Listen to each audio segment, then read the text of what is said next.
अस्सलाम वालेकुम दोस्तों, welcome back to our channel find Urdu.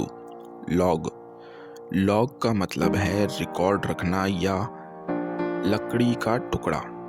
Log के दो मतलब हो सकते हैं। एक, किसी चीज़ का रिकॉर्ड रखना जैसे डेली एक्टिविटीज़ का, और दूसरा, लकड़ी का वो टुकड़ा जो फ्यूल या कंस्ट्रक्शन के लिए इस्तेमाल होता है। फॉर एग्ज़ाम्पल, पायलट्स अपने फ्लाइट डिटेल्स को लॉग बुक में लिखते हैं। The sailor kept a log of the ship journey. मल्लाह ने शिप के सफ़र का रिकॉर्ड रखा। तो दोस्तों, लॉग का मतलब है रिकॉर्ड रखना या लकड़ी का टुकड़ा। उम्मीद है अब आपको लॉग का मतलब समझ में आ गया होगा। मिलते हैं नेक्स्ट वीडियो में। शुक्रिया।